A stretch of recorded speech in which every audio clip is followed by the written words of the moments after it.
leading English language publication with print and online editions in Saudi Arabia, Dubai, France, Japan, Pakistan, England, and the United States. Listen to live radio every Wednesday at 5 p.m. Eastern in Detroit, Washington, D.C., New York, and Ontario, Canada. Or watch the live broadcast on Facebook.com/Arab News. The Ray Hanania Show is rebroadcast in Chicago at 12 noon on Thursday. For more information on the radio stations, live Facebook broadcast, and podcasts, visit ArabNews.com. And now, here's your host, columnist and U.S. Special Correspondent for Arab News, Ray Hanania.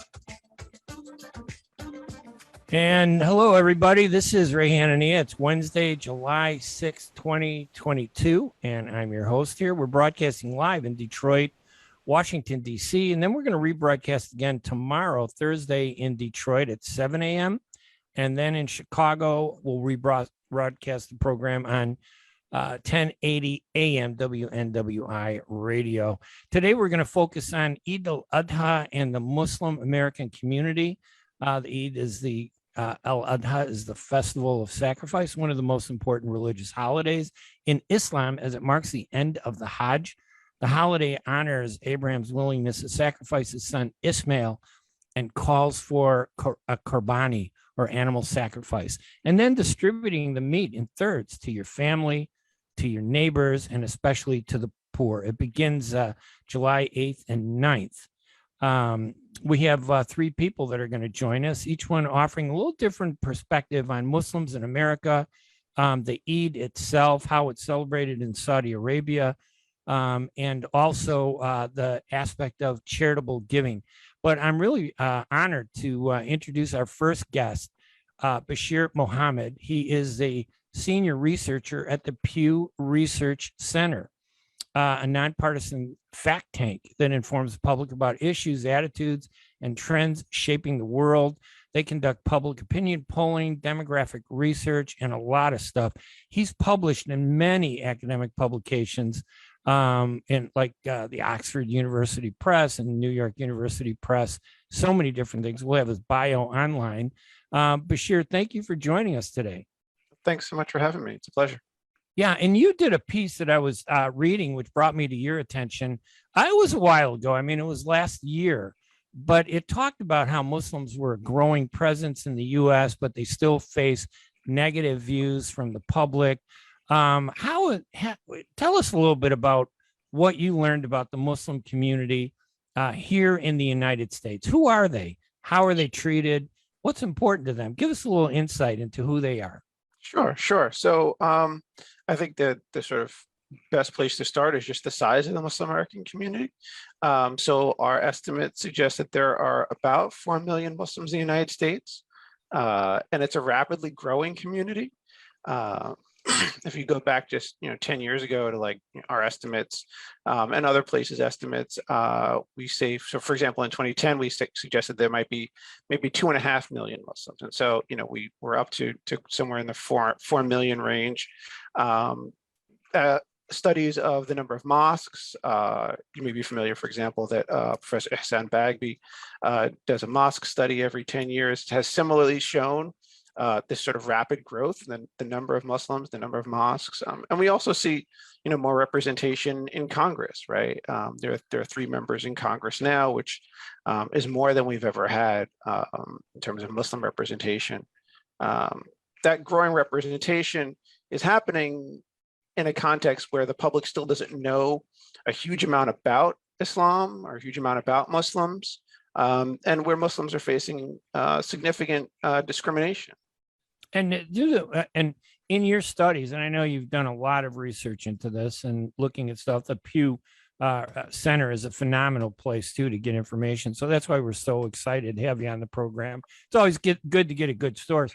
Unfortunately, we can't get a good source like from the U.S. Census. We have to guess, right? I mean, the numbers that even in your study, I think they were talking about maybe 2.5 million. It may grow to 3.4 million. Those are kind of cursory numbers, correct? I mean, do we really know how many Muslims there are in the United States?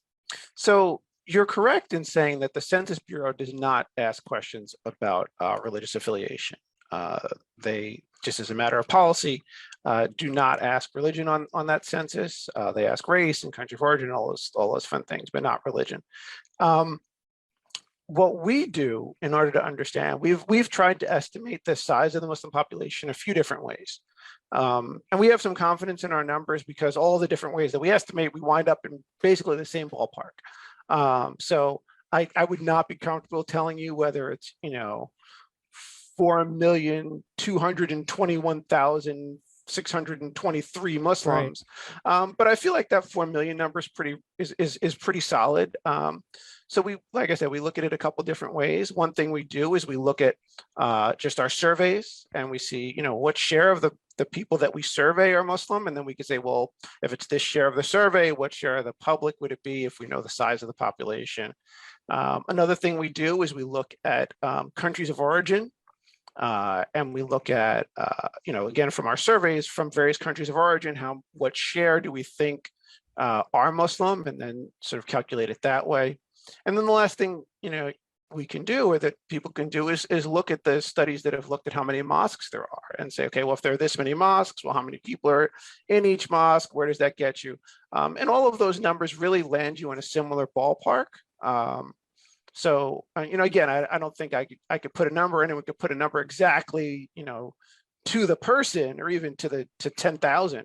But in that ballpark of millions, I think we're pretty comfortable. And of course, you're Muslim, so happy Eid, yes. By the way. Thank you. The early Eid Mubarak, to you and your family and everybody. As a Muslim, how do you feel about, do you feel like, do Muslims generally, and do you feel that you're accepted in, our society? So, now, I was going to say, is it a challenge all the time? And people think I'm Muslim all the time, and I get, I always tell everybody I'm Christian by, faith, but Muslim by culture. And I don't mind being mistaken for a Muslim because the Muslims I know are very peaceful. They're supportive. Later on, we're going to be talking with Atya Kazmi, I apologize, with the Islamic Circle of North America about the importance of charitable work. They do so much to help other people, and yet the focus is always like, you're different, you're strange, so I should be wary of you. And I think that applies to everybody, right? Yeah, I think there definitely is some truth to that a lot of people, one of the things we see in our data on Muslims, and that like you said, applies to everyone, is that people who say that they personally know a member of a group tend to have more positive views. So people who say that they personally know someone who's Muslim tend to have more positive views toward Muslims, tend to have more positive views toward Islam. But one of the factors, and this may be a surprise to some of your listeners, just sort of given where you're broadcasting, is about half of the American public says they don't personally know a Muslim. So there are lots of folks who say, I don't know anybody who's Muslim except the people I see on TV. And a lot of people say that, they don't know very much about Islam. Only about 1 in 10 Americans say that they think they know a lot about the original religion of Islam. And even, what people may think of as relatively straightforward questions. For example, you mentioned the Eid and the Hajj. Only about 6 in 10 Americans can correctly identify in a multiple choice survey where that the Hajj is to Mecca and not to Medina and not to Jerusalem. And 4 in 10 Americans are just like, I don't know. They just they just embrace stereotypes. Listen, when I was young, I lived in a white neighborhood on the southeast side of Chicago. One night, the realtor came by and said, African Americans, they didn't actually say African Americans, they said blacks. Blacks are moving into the community. You better sell your home. We didn't know any African Americans or blacks. We moved out. We went to another white suburban area, and the school there said, you're black. You can't come here. And I go, I am black? Am I? I didn't know that. Well, it's a relative thing. I was darker than everybody else at the school. They kicked me out. I ended up going to a Catholic school until we moved again to an area where they accepted me.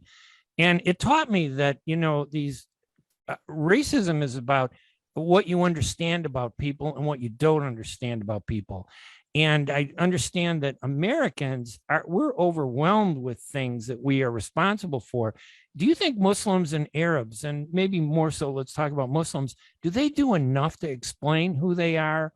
Or is it such an uphill war and battle to fight the perception that it's difficult to make any progress in that direction? Well, we definitely see that that engaging seems to have an impact. That people who say that they know someone who's Muslim have that more positive view.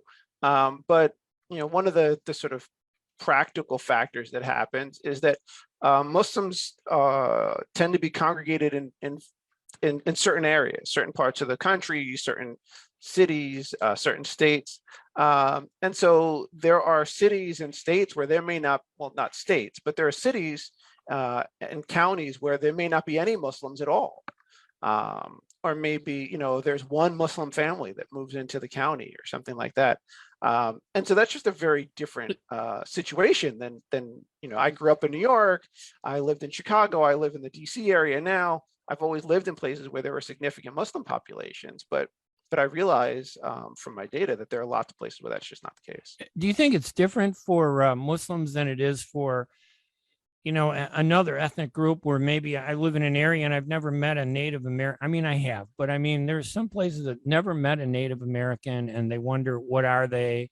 They see the stereotype on TV, cowboys and Indians. And oftentimes it's very negative. Are Muslims any different than you think these other ethnic groups in terms of what they go through? And we're talking about a religion in an ethnic group, but I'm really kind of focused, meaning the identity of a person. Yeah, I mean, I think that there are some differences. I mean, if you ask the American public, we've asked them like a series of, how much do you think different groups face discrimination? And the public is much more likely to say that they think Muslims face discrimination than any other religious group. So about 8 in 10 Americans say that they think Muslims face discrimination. That's higher than the share that say that they think Jews face discrimination. About 7 in 10 say that, and fewer than half say they think evangelical Christians face discrimination. So, so when the public, as much as they say they don't know a lot about Islam or about Muslims, many of them think that Muslims do face discrimination and more discrimination than many other religious groups. Yeah, and I have always thought that one of the things that we need to do as Arabs, Christians and Muslims, because believe me, nobody looks at a Christian Arab and says you're a Christian. We're Muslim. I mean, no matter what we try to do, I could be wearing a cross around my neck and they'd ask me where I got that from rather than saying, oh, you're a Christian. So, I've noticed that government, though, over the last maybe since Bill Clinton, maybe a little before that when Jimmy Carter was there, but there tends to be a movement toward recognizing Muslims and recognizing the holidays like this one coming up, the Eid Al Adha. And just for listeners, we're going to talk with Rawan Radwan, who's a deputy sections editor at Arab News, about what is Eid Al Adha so they understand that. But when you hear a president talk about Happy Eid or Eid Mubarak, or Salam Alaikum, or even you hear somebody say Inshallah, it does open the door to understanding, doesn't it? When they do that. Oh, absolutely. I think that we definitely see that that many Muslims really appreciate those sorts of acts of outreach. And we've asked Muslims over the years whether they thought that various administrations and various political parties, the two political parties, are friendly toward Muslims or not. And we definitely see that there are some real differences in how Muslims view the political parties and in how Muslims view what's political politicians. Sorry. Yeah, and there has been an acceptance, though, hasn't there? But not enough. Or do you feel enough? Do you feel you're accepted in this country as a Muslim? I mean, I think that one of the things that we've seen is that views toward Islam and Muslims have become increasingly polarized over the years along political lines. So, for example, when we when we've been asking, the question we've probably been asking the longest is something you alluded to, which is about whether Islam is a violent religion. Does Islam encourage violence more than other religions? And we've been asking this all the way, 20 years, going back all the way to 2002, just a few months after the attacks of September 11th. At that point, there was a pretty small gap between Democrats and Republicans, maybe 9 points, 8 points, 10 points. So relatively small gap between Democrats and Republicans on that view. It's now the case that there's a 40-point gap, where Republicans are 40 points more likely than Democrats to say that they think Islam encourages violence more than other religions. So Democrats, you said 40% more? Republicans are more likely. Republicans are more likely. If I said Democrats, right. I apologize. No, that's okay. In other words, it's this conservative view. Yeah. More or less, the more conservative you are, they may have embraced that idea, and the more liberal you are, they may ease that view. So yeah, among Republicans and people who lean toward the Republican Party, about 72% say that they think that Islam is more likely than other religions to encourage violence. Among Democrats and Democrat leaners, it's 32%. So there's a big gap on that view. I like to tell my Muslim friends, don't worry, give us 500 years.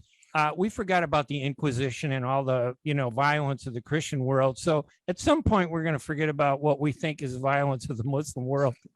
And so this holiday, how do you, as an American Muslim, how do you celebrate the Eid yourself? I mean, what does it mean to you?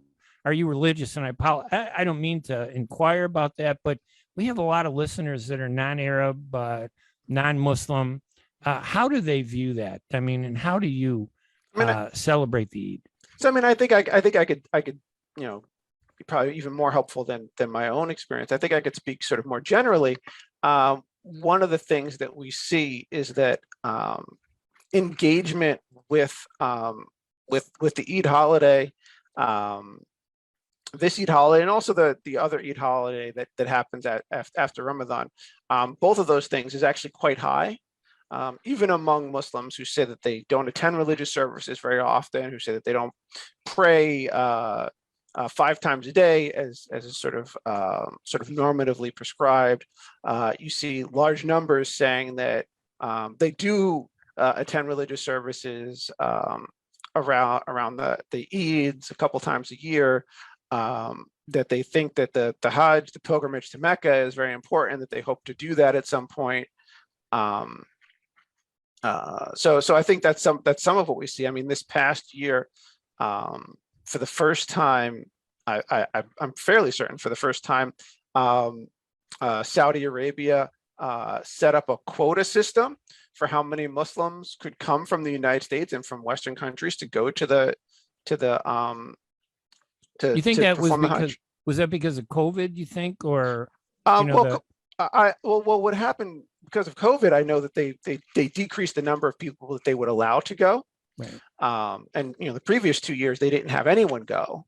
Nobody who wasn't in Saudi Arabia was allowed to travel there. This year they opened it up more broadly.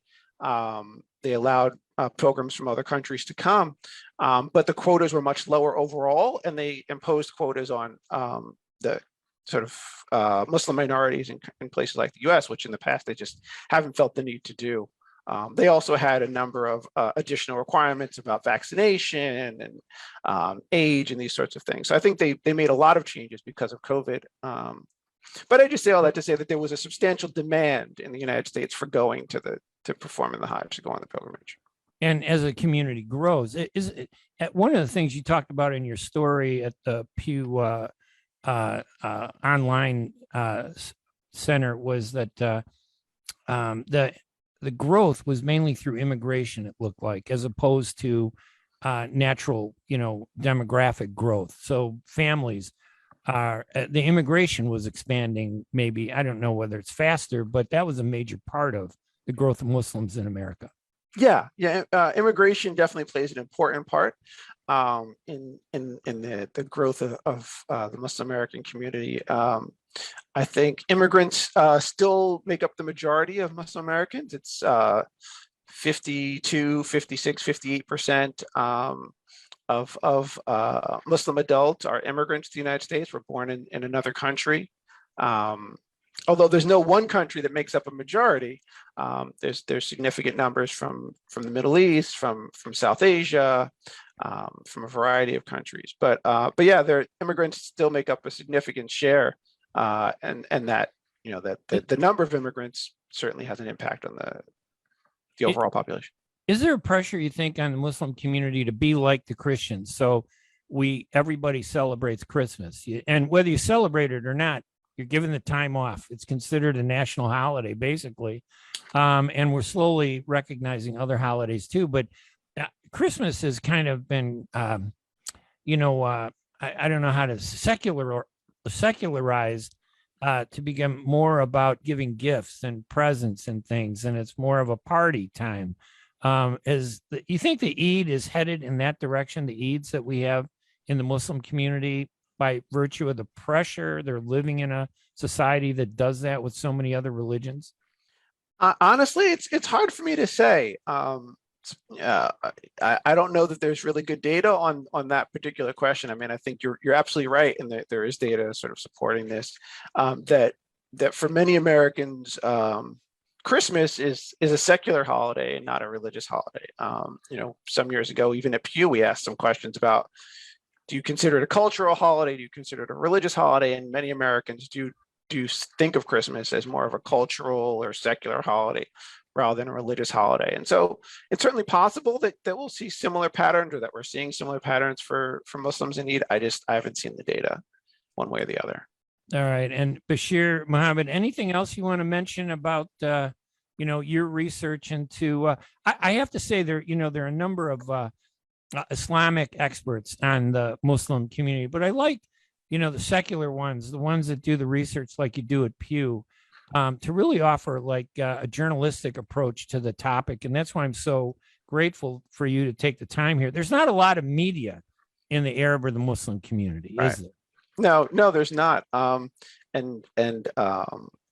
think you made a point that I think is very, very important, and is something that I often, a point that I make when I sort of introduce myself, is that I'm an expert on Muslims, not an expert on Islam. I'm a Muslim. As a Muslim, I've spent some time studying Islamic theology and these sorts of things. But my expertise, my scholarship, is on Muslims. What do Muslims do? What do Muslims think? How do Muslims act? Rather than on sort of the theology of like, what does the Quran say, and these sorts of things. That's a very different area of expertise. And as a social scientist, my focus is much more on Muslims. And sort of we can ask them, what are they doing? We can observe what they're doing. And then I leave it to theologians to debate whether that's right or wrong, or are we going in the right direction or not, or do we need to, panic? My job is to tell you, what's happening, and then I leave it to others to sort of extrapolate on like whether these are good, bad, or different. All right, Besheer Mohamed with the Pew Research Center. We're talking with him about Muslims. Besheer, we really appreciate it. If people want to look up some of your work, I believe it's Pew Research, PEWresearch.org. Mm-hmm. Yeah. And they can find you there. Yeah. And if you type in pewresearch.org /survey of Muslims, all one word, it'll get sort of some of our sort of deepest dives on the Muslim American community. But yeah, if you go to pewresearch.org, you certainly can find me. I'm also on Twitter at BMOHAM. I'm happy to sort of engage there as well. But again, thanks, Ray, for having me. It's been a pleasure. I appreciate it. I hope, and I'd love to have you on again, because obviously there aren't too many radio programs out there in the U.S. that talk about Arabs and Muslims. And I know that the majority of Arabs are Christian, but the majority of Muslims are non-Arab, correct? Isn't that correct? It's a huge correct. number of non-Arabs. It's like 70%, I think, right? Yep. So it shows how exactly widespread the Islamic religion is around the world. Absolutely. Although, as you said, that most Arabs are not Muslim. I'm not sure that everybody knows that most Arabs. No, they are don't. not Believe me, they don't. I'm Muslim no matter what I want to be. So exactly. I have to address the issue, and I don't mind doing it. And a lot of times I feel a pride in being identified as a Muslim, because I think the majority of Muslims I've met are gracious like you, peaceful. We're just like everybody else. So I have no problem being identified that way. Besheer Mohamed, my guest from PEW Research Center. And we hope to have him on again sometime. Okay. Absolutely. Thanks for All having right. You're welcome. Thank you, Besheer. We're going to take a quick break here at the Ray Hanania Show. And when we come back, we're going to be talking with Atya Kazmi about a charitable drive that they have launched for the Eid Al Adha holiday to find and collect 1,000 toys for 1,000 children. We'll be right back right after these messages.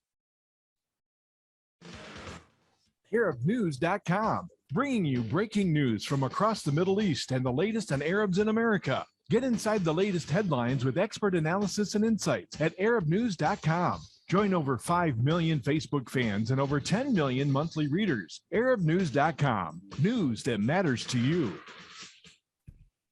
Life is a nonprofit charity that's provided humanitarian aid and development to people and communities for over 25 years, regardless of race, color, religion, or cultural background. When disaster occurs here or around the world, Life for Relief and Development rushes in to provide food, medical aid, and shelter to those in need. Please help improve these efforts. Make your tax-deductible donation to Life now at lifeusa.org or call 248-424-7493. Imagine you're on a train track. Somewhere miles away, a train is headed your way. You can't see it yet, but it's coming, slowly but surely. If you have prediabetes or you're at risk for type 2 diabetes, you may be on the wrong track, and diabetes could be heading your way. Bit by bit, the danger is getting closer and closer. So should you stay on the track you're on now or move to make a change and reduce your risk? If you have prediabetes or you're at risk for type 2 diabetes, you may qualify for the National Diabetes Prevention Program in your local community. This one-year program could be the ongoing support you need to put you on the right track. Not only did participants lose weight, they cut their risk of type 2 diabetes in half. Ready to get on board for a healthier future? Learn more about the National Diabetes Prevention Program and what else you can do to manage and prevent diabetes at michigan.gov/diabetes. A message from the Michigan Department of Health and Human Services. And welcome back to the Ray Hanania Show. I am Ray Hanania, and we are broadcasting live in Detroit and Washington, D.C. right now. And tomorrow, Thursday morning, we will rebroadcast in Detroit at 7 a.m. And we will rebroadcast in Chicago at 12 noon on WNWI AM 1080 radio, which covers the whole region. Right now, I'm happy to introduce our next guest, Atya Kazmi. She's area manager with the Islamic Circle of North America, ICNA Relief, Chicago, based in Chicago. And we're going to talk with her about the importance of charitable work and giving during the Eid holiday, especially this one where the ISNA Relief has organized the drive to collect and donate 1,000 toys to needy children. Atya, thank you so much for joining us. Thank you, Ray. Can you hear me? Yes, put your video on if you can. For some reason, it got turned off there. There you go. Thank you, Atya. Thank you, Ray, for inviting me today. That's a phenomenal thing that you're doing to, not just celebrate the Eid for Muslims, but you're doing a charitable drive. Isn't that a major part of the Eid Al Adha to do that and the Islamic religion? Sure. So we, ICNA Relief, it's a national organization. We have multiple offices in almost 34 states in the United States. And we offer a bunch of programs for needy families. And Eid is a time where all these families look up to us for those special gifts. So be it Ramadan or be it Eid Al Adha, we go beyond to make those drives happen to please not our families just by giving them food. We always provide food through food pantries. We have new clothes for the families, and also we want to bring those smiles on the children's faces because our work is heavily among the underprivileged, the new settlers who are here, like refugees coming from different countries. And the bulk of them are from Muslim countries, as we all know, from Afghanistan, Syria, Iraq. We have multiple ethnicities, people coming to our offices and our food pantries to get the much needed help. So ICNA Relief organizes drives, and our communities are generous enough to help us with whatever we need for our clients. And our it's a major drive. The toy drive is a major drive where we reach out to our community and they help us to collect all those toys. And we have a bunch of awesome volunteers at our office wrapping those toys, marking them with genders and their age groups. And then tomorrow we are going to hold a very large event at our Chicago Food Pantry and Family Services office. And people in Chicago, they will be seeing those long lines where the moms are standing with kids anticipating to receive their wrapped toys. Not just toys, we also try to give new Eid clothing to them. We also give the food distribution. So as we all know that it's an obligation on Muslims to help the needy people wherever they are and to whichever religion or ethnicity or culture they belong to. So our services are for everyone. Those who are in need, they step into in our offices, and we do proper case management for them, providing them with much needed services. I know a little later we're going to talk with Rawan Radwan, who is a deputy sections head and regional correspondent at Arab News, talking about how Saudi Arabia is preparing for the Eid Al Adha, which is a very big holiday for the Muslim community. And but I noticed in doing my research that when you sacrifice the lamb, and she's going to explain the whole thing about how this correlates to Abraham's sacrifice of his effort to offer his son as a sacrifice. He didn't sacrifice him, but they sacrificed the lamb. And Muslims are told divide that into three parts: one for your family, one for your friends, and one for the needy. How big is that drive to help the needy in Islam, especially during Eid Al Adha? Yes, of course, the meat drive, the qurbani drive, we also do that. The country does that. And actually, every city, we have a bunch of slaughterhouses tied up with our program. So we approach those slaughterhouses, have lambs and cows, shares from our community, donated by our community. The meat comes to us packaged, neatly packaged, and then we ask our clients to be there at the food pantry to receive that. So the need is humongous, Ray, because of the prices of food going up, and especially the meat here in America, which has shot up so much. I guess all over the world, people are seeing a lot of inflation going up, gas prices, food prices. So meat is one commodity, especially the lamb and goat meat, that people who are new to this country, settling, trying to get settled, they hardly get to eat fresh meat. So this is also a very big help. And of course, Muslims, we offer qurbani, and we try to donate 1/3 of our share to these needy people. And ICNA really facilitates the whole process. So we do the pre-order with the slaughterhouses. The meat comes to us directly packaged, hygienic, and then we distribute among our clients, along with, as I mentioned, other food items like rice, oil, lentils. We supply all of those items to our refugee families and anyone who is in need. What's so important about that is the last part that you said, anybody that is in need. So Exactly. you do help Muslims, obviously, and there is a need in the Muslim community, but you don't turn other people away, correct? So we are open. Our doors are open to anyone who steps in. So there's no distinction between ethnicity, culture, religion, or any identifying factor. So we are open to everyone.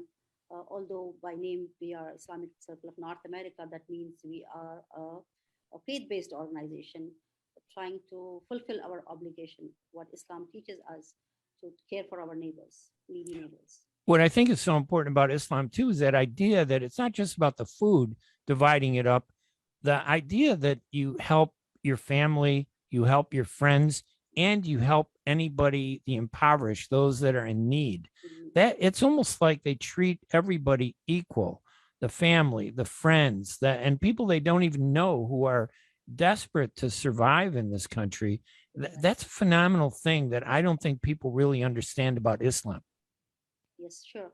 And also, Ray, the other thing which we are trying to do is for those people who are marginalized, left out, When they come to our offices, we are in close contact with each of our clients, and we also try to bring them to other special events so that they should not feel left out. For example, the Muslim community organizes Eid fests, in major cities, we have Eid Fest going on. So we try to take these families there. We give them discounted tickets. We try to promote, to offer commute to them. We hire buses and take them, to the Eid Fest, so that they feel that they're part of the community. So this is what we are trying to achieve, sort of not just fulfilling their immediate needs, but also making them feel that they're part and parcel of this community and they can thrive and flourish. How big is the need in the Muslim American community? How big is that? With the recent influx of refugees, the need has grown exponentially, and we are always open. We are not just doing, things like food and like toys I mentioned to you, but we also furnish, give them all the household items they need, because new families, they hardly have anything with them. So we try to do all brand new items given to them, kitchen items and clothing and jackets. When they came in winter, we had a winter drive, and we hundreds of jackets and shoes and hats and gloves for them. So we provide constantly. We are serving our neighbors, those who are in need, and the need is growing because of the influx of refugees. Of the refugees. And I know that the Islamic Circle of North America, ICNA Relief, as you pointed out, is not just based in Chicago. You're in Chicago, but they serve the entire North America or the U.S. Yes. Tell us a little bit about the Islamic Circle of North America. Yes. So as I mentioned to you, Islamic Circle of North America is a very old organization. It seeks to alleviate, it's ICNA Relief. It's called ICNA Relief for short form. So ICNA Relief seeks to alleviate human suffering by offering them compassionate services within a holistic framework. So our offices are located in about, I would say right now, it's about 40 states. And Wow. 100 cities. So How many cities?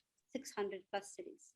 Wow. So you have representatives in all those cities organizing this relief and support drive for those that are in need. Food pantries are, hunger prevention is a big program. We have more than 60 or 70 food pantries all over.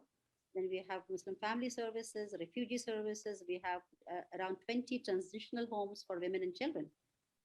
So where those women who are left out without any support, they come to us. It's a structured program where we keep them in our homes in the transitional housing, and then when they are ready to move out within 6 months to 1 year, they are on their own. We give them we do proper case management. All their needs are met. The skill building is done. So a lot of times they don't even know the language.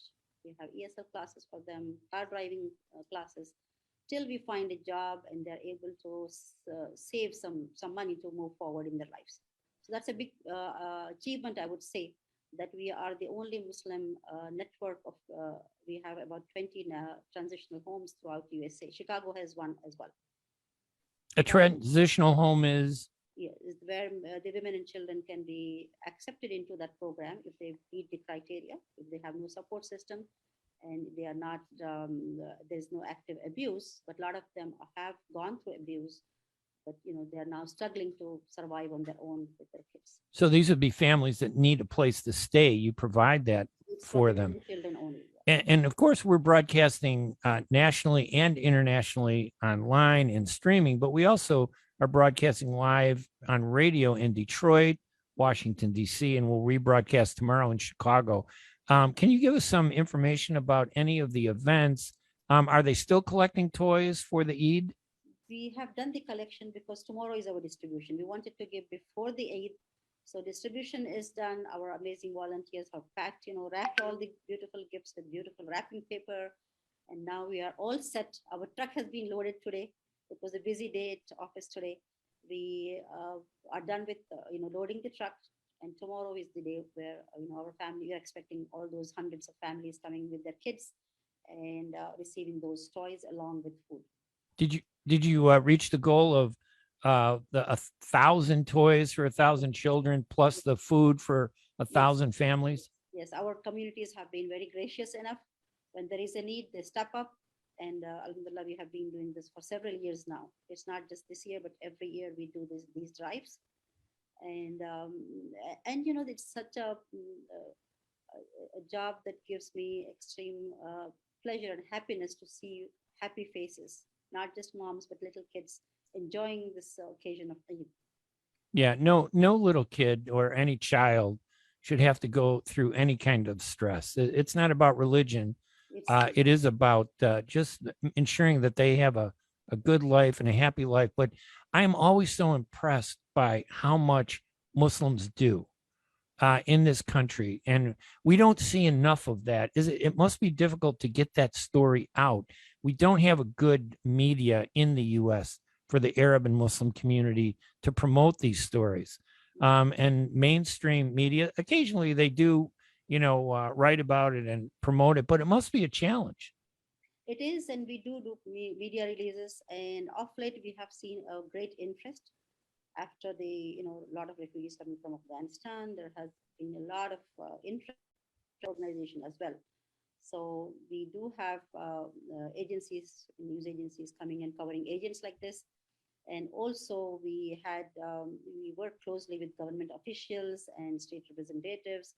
So we do have them coming to our events as well. So all right. In Ramadan, the representative Stoneback, she literally came to our toy distribution and distributed herself to our clients. So we are in touch with our city officials as well. It's a very inspirational story.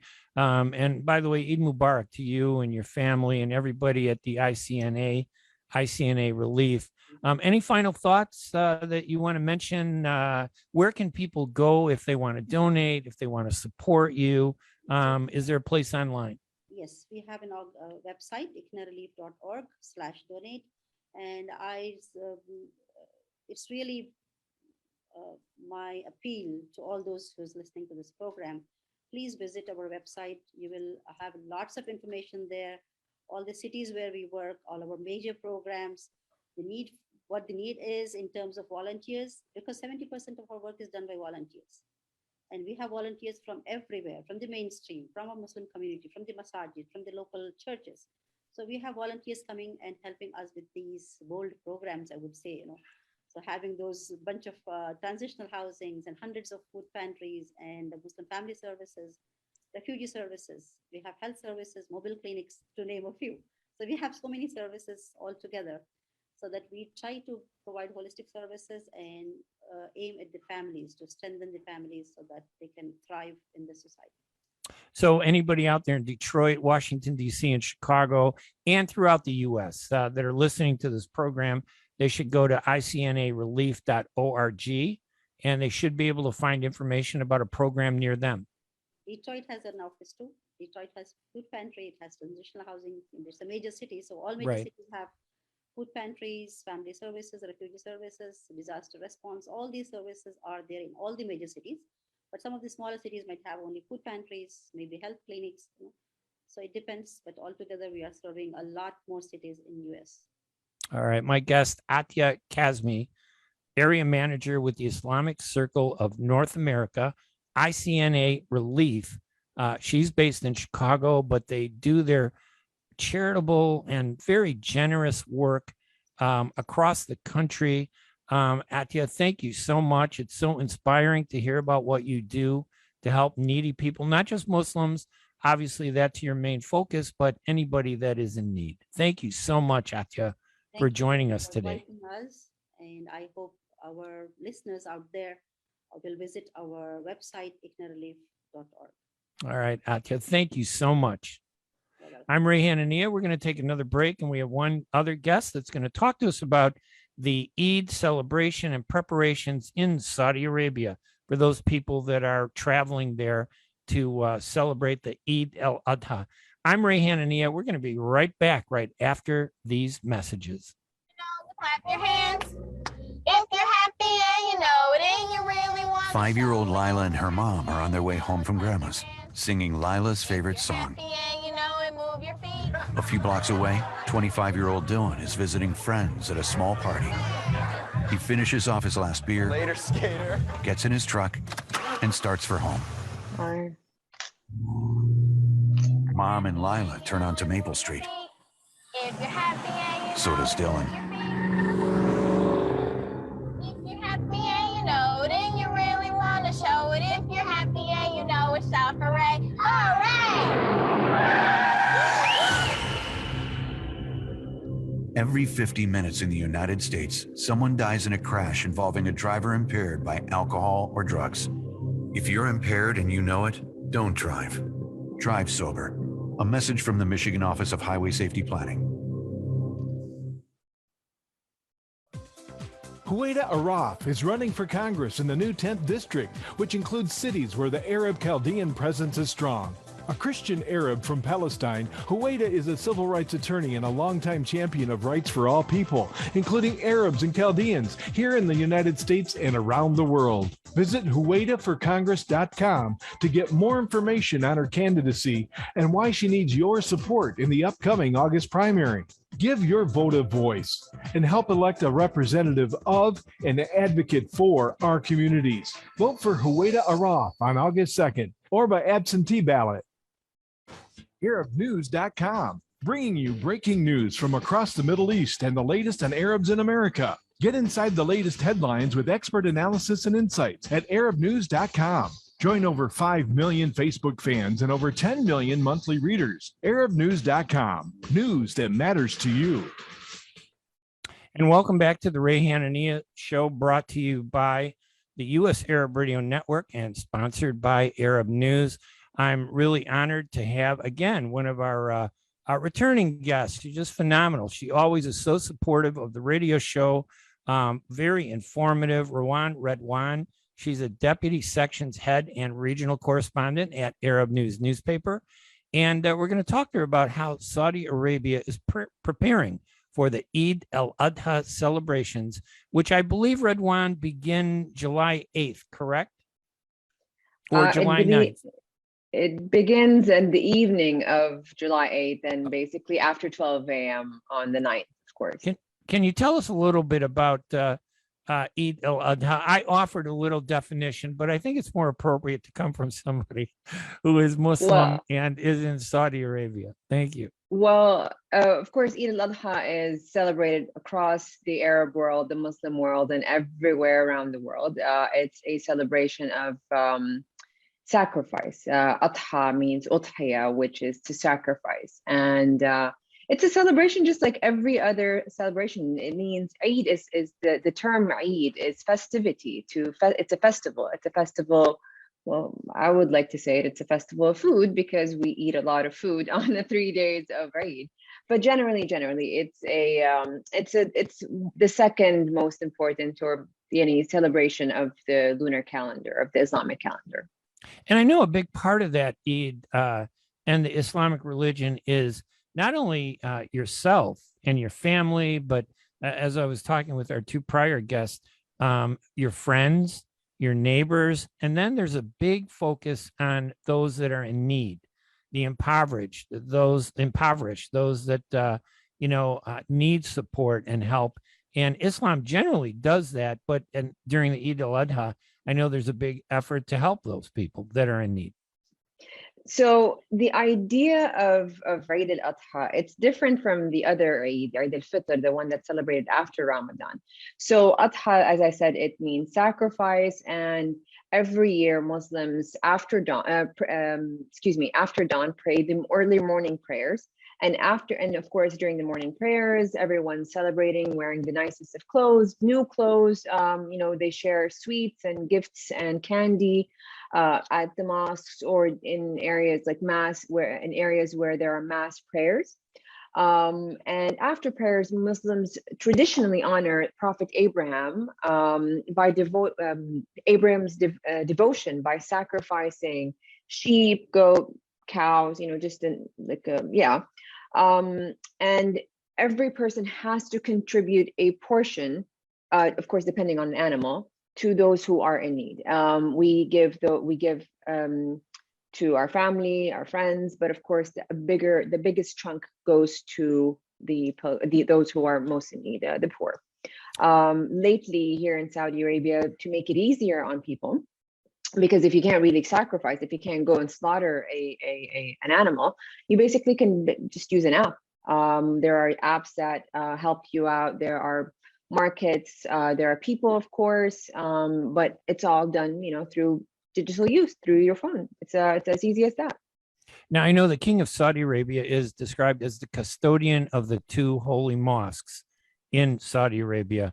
How does Saudi Arabia relate to the Eid Al Adha, and what is Saudi Arabia doing in that context for the Eid?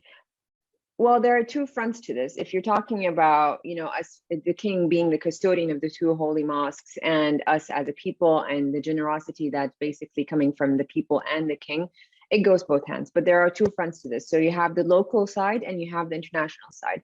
So every year, so every year during Eid Al Adha, of course, there are different charities that are given, aid, and whether in the turn in food, or produce, or even sacrificial animals.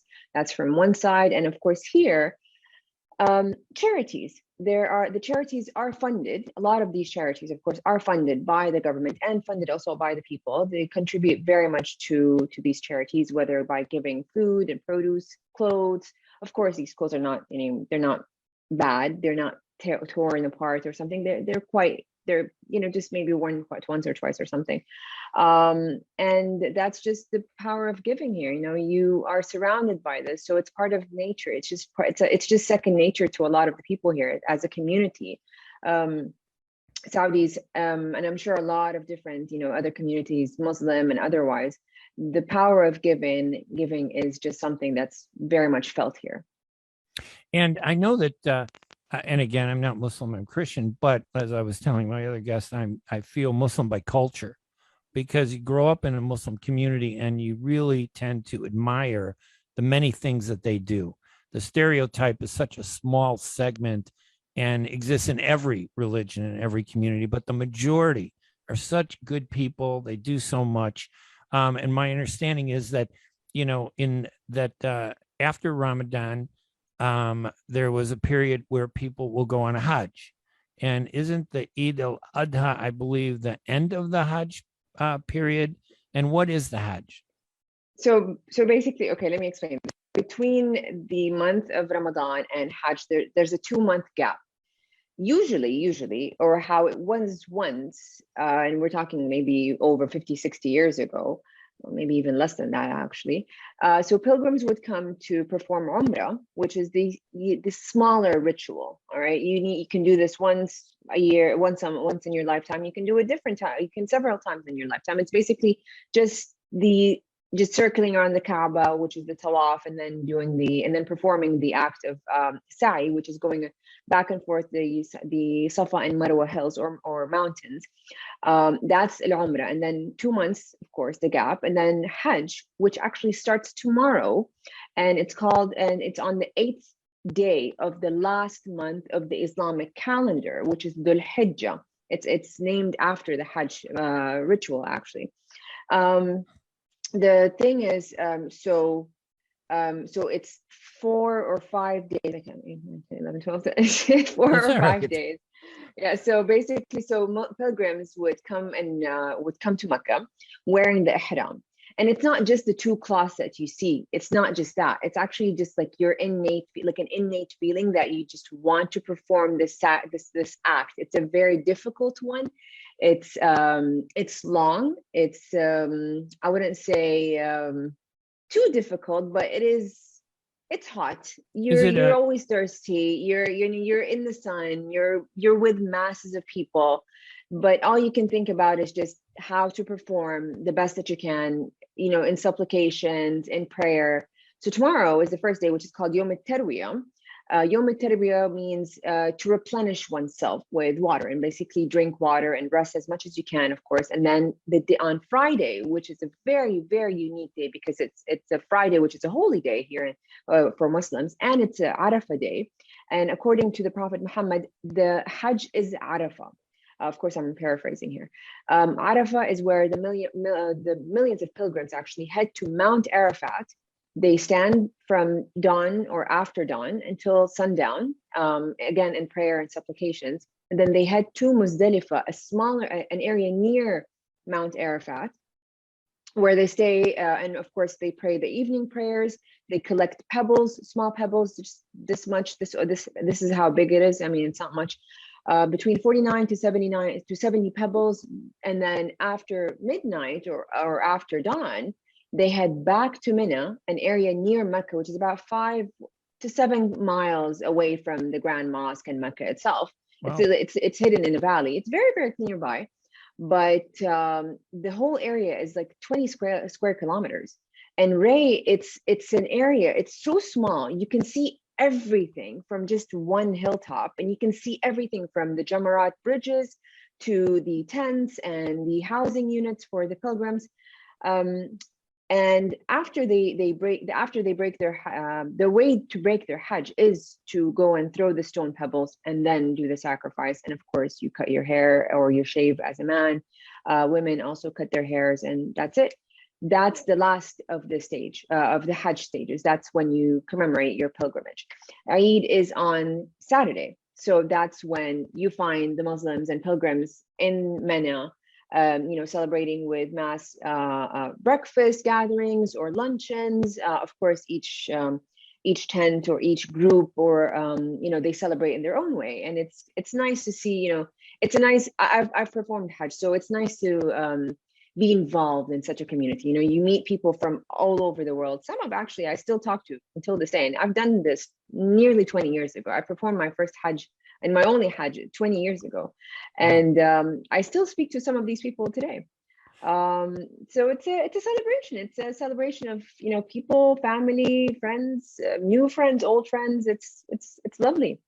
Now we only have a couple minutes left, but my assumption is that Saudi Arabia plays a big role in accommodating all these. I mean, how many visitors would you say that go there? How many actually arrive there for the Hajj and celebrate the Eid Al Adha in Saudi Arabia? So this year, because it's after 2 years of a hiatus, we are welcoming because of COVID, exactly. We are welcoming 1 million pilgrims. And this is a quite low number. I mean, considerably low. The usual number is between 2.5 to 3.2 million pilgrims. And that's not to say, of course, the families that are arriving to Saudi Arabia to celebrate with their families here and who are residing in the kingdom. And many of them have just stayed here for years and years at end. That's a lot of people. In Saudi Arabia really is accommodating, aren't they, for these visitors? Very much so. They provide. You probably have to provide a place for them to stay. Very much, yes. Food, water, and all that. That's phenomenal. Exactly. Any final thoughts, Rawan, about what maybe not just Muslims but Americans, non-Muslims, should know about this? Well, I guess it's just a celebration of life. It's humanity.